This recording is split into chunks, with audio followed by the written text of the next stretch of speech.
నేత కార్మికుల సమస్యల పరిష్కారంపై ప్రత్యేక దృష్టి సారించిన ప్రభుత్వం వారి కోసం అనేక సంక్షేమ పథకాలను అమల్లోకి తెచ్చింది. నూలు రసాయనాలపై 50% సబ్సిడీని అందజేస్తూ నేతన్నకు చేయూతనిస్తున్నది. గుంట మగ్గాల స్థానంలో ఫ్రేమ్ మగ్గాలు అందించడం కోసం తెలంగాణ చేనేత మగ్గం అనే కొత్త పథకాన్ని అమలు చేయాలని నిర్ణయం తీసుకున్నది. నేతన్నలకు సైతం పైసా భారం లేకుండా 5 లక్షల బీమా సదుపాయాన్ని ప్రభుత్వం కల్పిస్తూ ఉన్నది. కేసీఆర్ గారి నాయకత్వంలో మన రాష్ట్రంలో మాత్రం స్కిల్ డెవలప్మెంట్ మాత్రమే కాదు, ఆల్రెడీ డెవలప్ అయి ఉన్న స్కిల్ దాన్ని కూడా పొందుపరచుకోవాలా, దాన్ని కూడా పదిలపరచుకోవాలా, పటిష్టపరచుకోవాలనే ఉద్దేశంతో కొత్త కార్యక్రమాలు తీసుకుంటా ఉన్నాం. కేసీఆర్ గారు ఎప్పుడు ఒక మాట అంటుంటారు మాతో, టాటాలు మాత్రమే కాదు తాతల నాటి కులవృత్తులను కూడా ఆదరించినప్పుడే సమాజం బాగుపడుతుంది అనే మాట పెద్దలు మన ముఖ్యమంత్రి కేసీఆర్ గారు ఎప్పుడు చెప్తా ఉంటారు. నేతన్నలకు 50% సబ్సిడీ ఇస్తూ నూలు రసాయనాలు మేము తీసుకొచ్చిన చేనేత మిత్ర అనే కార్యక్రమం, అదేవిధంగా మీకోసం తీసుకొచ్చిన నేతన్నకు చేయూత అనే కార్యక్రమం, పొదుపు కార్యక్రమం, సేవింగ్స్ కార్యక్రమం, దాంతోపాటు ఇంకా చాలా కార్యక్రమాలు తీసుకొచ్చినాం. రైతు బీమా తరహాలో మొట్టమొదటిసారి భారతదేశంలో నేతన్నకు బీమా తెచ్చినా అది కేవలం కేసీఆర్ గారికి మాత్రమే సాధ్యమైంది అనే మాటని సందర్భంగా మీకు విజ్ఞప్తి చేస్తా ఉన్నాం.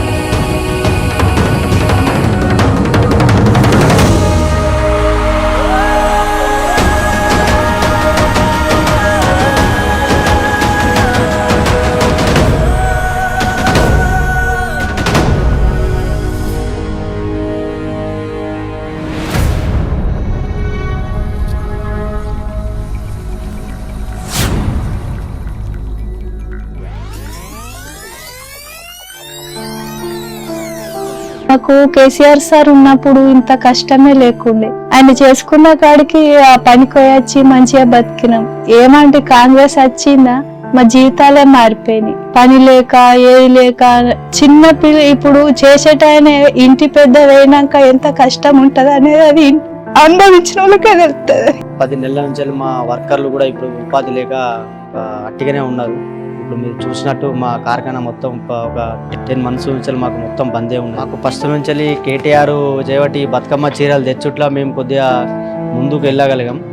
ఇప్పుడు ఈ కాంగ్రెస్ ప్రభుత్వం వచ్చిన నుంచి ఎలాంటి ఉపాధి లేదు. ఆర్వీఎం కానీ మాకు ఈ బతుకమ్మ చీర ఆర్వీఎం కానీ మాకు ఎలాంటి ఉపాధి కల్పిస్తలేడు. కానీ మాకు కేటీఆర్ ఉన్నప్పటి నుంచి చాలా ఆనందంగా ఉన్నాం. కానీ ఈ గవర్నమెంట్ వచ్చిన నుంచి మాకు ఎలాంటి ఉపాధి లేదు. కేటీఆర్ ఉన్నప్పుడు మాకు యథావిధిగా నడిచేది. ఇప్పుడు ఈ కాంగ్రెస్ ప్రభుత్వం వచ్చిన నుంచి యూనిట్కు 8 రూపాయలు చొప్పున మాకు ఇస్తుండు. అంటే మాకు కేటీఆర్ ఉన్నప్పుడు ₹2.75 దాకా వచ్చేది. ఇప్పుడు 8 రూపాయలు కట్టాలంటే మాకు ఈ నడిచే మించలి ₹1.5 మీటర్కు కరెంట్ బిల్లుకే వెళ్తుంది. తను 15 సంవత్సరాల కిందట కొల్లాపూర్ నుంచి సిరిసిల్లకు వచ్చాడు.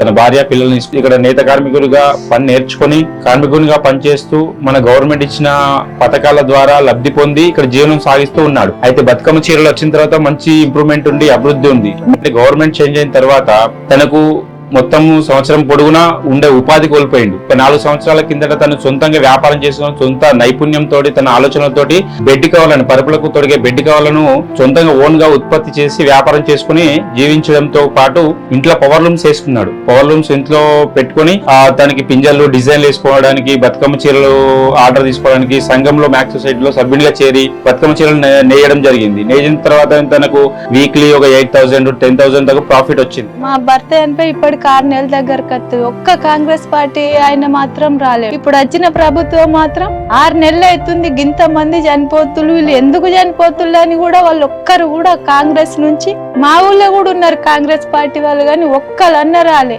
గవర్నమెంట్ చేంజ్ అయిన తర్వాత తనకు ఉపాధి కోల్పోయిండు. దాని ద్వారా తన ఇంట్లో ఉన్న 4 జోడీల సాంచలను కూడా అమ్మేసుకోవాల్సిన పరిస్థితి. చివరికి ఇంట్లో ఉపాధి లేక తన సొంత బండిని కూడా అమ్మేశాడు. టైలరింగ్ చేస్తున్నా, నెలకు 2-3 వేలు అంతకంటే ఎక్కువ నాతోటి అయితేనే లేదు పిల్లలను చూసుకొని.